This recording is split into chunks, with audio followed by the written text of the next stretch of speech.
শহরে কিরকম কার্তিক পুজো হয় আমি জানিনি। আমাদের গ্রামে কার্তিক পুজো কীরকম তোমাদের দেখাচ্ছি। আমার নাতির কার্তিক পুজো ছিল। কার্তিক পুজোর পর দিনে আজকে কী কী রান্না হয় আপনারা আপনাদের দেখাবো। এই আমার ছেলে রান্না করছে। প্রথমে আলুটা ভেজে নেওয়া হচ্ছে। এইটা আমার মেয়ে এসেছে, রসুন ছাড়াচ্ছে। এইটা বৌমা, ওই একটা বৌমা, এই একটা বৌমা, এই একটা নাতনি। নাতনিকে বৌমা বলে ফেলছে, দেখো খালি। সবাইকে ডেকে এখানে আলু কাটতে বসিয়ে দিয়েছি। আমাদের পাড়া গাঁয়ে ছোটোখাটো অনুষ্ঠানেতে পাড়ার লোকেরাই মিলেমিশে সব কিছু করে নিই। কার্তিকের ঠাকুমা আমার বড় বৌমা। তুই তো সারাক্ষণ হেসেই যাচ্ছিস। বাঁধাকপিটা কাট না তাড়াতাড়ি, রান্না বসাতে হবে, তাড়াতাড়ি নে। কাটা হয়ে গেছে বই, আমি এক্ষুনি যাচ্ছি।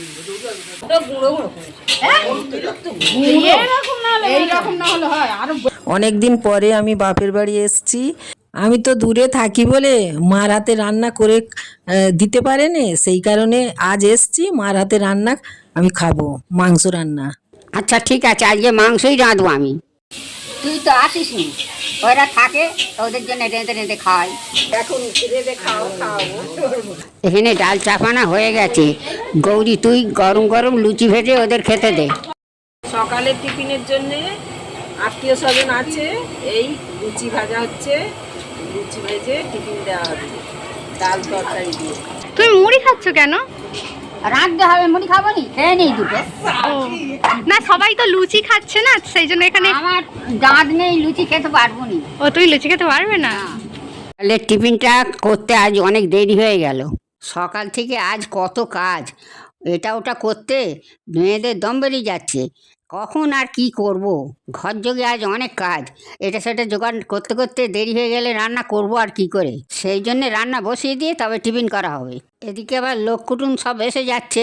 এই তো এরা কার্তিকের বাবা মা, কালকে উপোস করেছিল সারাদিন। সারাদিন উপোস করেই তবে পুজো করতে হয়।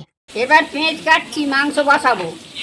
আজ বৌমাদের, নাতিদের, ছেলেদের সবাইকে অনেক করে খাটাচ্ছি। আমাদের ছোটোখাটো অনুষ্ঠানের জন্যে 100-200 লোকের জন্যে আমরা ঘরেই সকলে করে নিই। বাইরে থেকে রাঁধুনি আর আনা হয়নি। তোমরা কথাটা কম বলে তাড়াতাড়ি করে কাজটা করে নাও। লোকজন এসে যাবে সব, তাড়াতাড়ি করে নাও তো দেখি। আমার বৌমাগুনি কাজ করে কম, কথা বলে বেশি। একসাথে বসলে শুধু গল্পই করতে থাকে। যা গল্প করার খেয়ে দিয়ে উঠে গল্প করবে। এই সব তাড়াতাড়ি করে পেঁয়াজ কেটে নাও, রান্না বসাবো। ওই মিনিকেট নাকি খুব ভালো। ও, ওই মিনিকেট চারে ভাত হচ্ছে।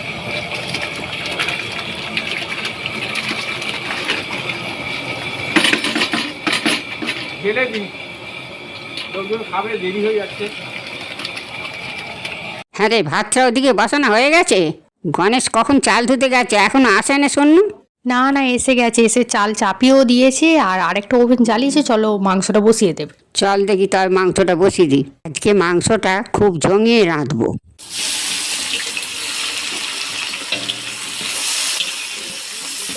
ঠাংমা, এটা কিন্তু বড় কড়া খুন্তি, তুমি যখন নাড়তে পারবে না তখন বলবে। আজকে সবাই কিন্তু বসে আছে তোমার হাতের মাংস খাওয়ার জন্য। মাংসটা একদম জমিয়ে ভালো করে করো তো দেখি। এই তুই এবার না, আমি একটু বসি। ভালো করে ধুয়ে ধুয়ে তোল। এ শুভম, ভালো করে ধুয়ে ধুয়ে তোল। ভালো করে ধুচ্ছি। গণেশ, কলা পাতাগুলি ভালো করে কাট, একটা পাতা 3টে টুকরো করবি। বাড়িতে যখন অনুষ্ঠান হয় এই কলা পাতাতেই খাবার দেওয়ার চেষ্টা করি। এখন তো সব প্লাস্টিকের পাতা হয়ে গেছে, আমার ওসব ভাল লাগেনি, ওই জন্যই কলা পাতাতে খাবার চেষ্টা করি। ঠাংমা, ওইদিকে দেখো কারা আসছে। আর আসছে রে? আরে, যাদেরকে নেমন্তন্ন করেছিলে তারাই আসছে। ও মা, তুমি আজকের আর রান্না করতে হবে না, লোকজন এসছে, তাদের সঙ্গে কথা বলো। আর আজকের আমরা রান্না করছি, অন্য দিনে এসে তোমার হাতে রান্না খাওয়া কম। দাঁড়া, মাংসটা তুলে দিই, তারপর যাওয়া খুন। আরে তুমি যাও, বরং তুমি, তারা সব এসছে, তুমি অন্য একদিন রান্না টান্না করে সবাইকে খাওয়াবে এখন। আরে এমনিতেও সবাই জানে তুমি ফাটাফাটি রান্না করো। অন্যদিন সকলে কি একসাথে থাকে, তাই খাওয়াবো একসাথে। তাছাড়া আজ আমি বলেছি সকলকে রান্না করে খাওয়াবো। ও বাদ দাও, তুমি পরে একবার খাওয়াবে খুন, এখন তুমি যাও বরং। এই গরমের কাছে তুমি বেশক্ষণ থাকে উনি। আর এমনিতেও বড় খুন্তি, তুমি নাড়তে পারবে না, বরং তোমার হাতে টাতে যদি লেগে যায়, তুমি তার থেকে বরং যাও। তাই কর, আমি হলে ওইদিকে গিয়ে বসি। হ্যাঁ রে, বাদ বাকি রান্না টান্না ওদিকে হয়ে গেছে তো সব? হ্যাঁ গো, সব কিছু রান্না হয়ে গেছে। আলু ভাজা তো প্রথমেই করে নিয়েছে, তারপরে ডালও চাপিয়ে দিয়েছে, আর যখন তুমি খাচ্ছিলে তখন ওরা বাঁধাকপিটাও করে নিয়েছে। এখন দেখে এলাম, বললো মাংস কষে জল ঢেলে দিয়েছে, বললো যে পাতা টাতা মুছে জায়গাতে বসিয়ে দাও সবাইকে। ডাল বাঁধাকপি দিয়ে খেতে খেতে মাংস হয়ে যাবে এখন তৎক্ষণ।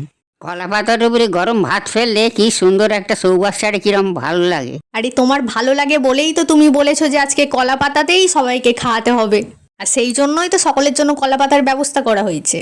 ডাল বাঁধাকপি বা আলু ভাজা সব দেওয়া হয়েছে তো পাতে। যা গিয়ে দেখে আয় তো মাংসটা নামিয়েছে কি। হ্যাঁ হ্যাঁ, মাংস নামিয়ে দিয়েছে। ওই যখন ডাল দিচ্ছিল সবাইকে তখনই বললো যে মাংস নামানো হয়ে গেছে।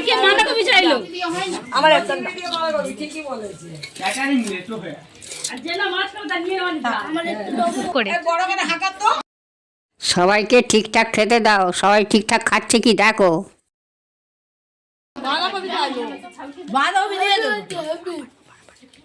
ঠাকুমা তুমিও খেতে বসে যাও না এখন। যারা কুটুম টুটুম এসছে খেয়ে যাক, আমি লাস্টে খাবো। আরে কার্তিকের বাবা মাকে দেখতে পাচ্ছি নি, কাল থেকে উপোস হয়ে আছে, এখনো খেয়েছে কি না কি দেখ না। আরে তুমি আবার ভুলে গেলে, ওরা তো সেই সকালবেলা লুচি মুড়ি খেয়ে গেল তো। হ্যাঁ রে, একদম ভুলে গেছি আমি। পথে মিষ্টি পড়ে গেল, এবার হয়ে গেলে আবার পরের পথে সব বসবে। কার্তিকের বাবাকে ডাক, এই পথে ও বসে খেয়ে নিক। হ্যাঁ হ্যাঁ, ডেকেছে, আসছে, এসে এই পথেই খেয়ে নেবে। ভালো করে সঙ্গীগুনিকে গুড়িয়ে কলা পাতাগুনি এক জায়গায় রাখো, চারদিকে ছড়াও নি যেন। নিচে জল রাখা রয়েছে, গিয়ে সব পরপর হাত ধুয়ে নেবে। তাড়াতাড়ি জায়গাটা মুছে নাও, লোকজন দাঁড়িয়ে আছে, সব খেতে বসবে তো। এই তো সব ছেলেগুনি এসে গেছে, এবার সব খেতে বসে যা। অনেক বেলা হয়েছে, কোথায় ছিলিস এতক্ষণ? তাড়াতাড়ি খেতে বসে পড়। ছেলেগুনি সকাল থেকে অনেক কাজ করে নিচ্ছে, এবার খেয়ে নে তোরা সব। মামা আমরা কার্তিকের মামা কি হয় লাস্ট পর্যন্ত আমি দেখবো। কার্তিকের মামা ওইটা। আচ্ছা আচ্ছা।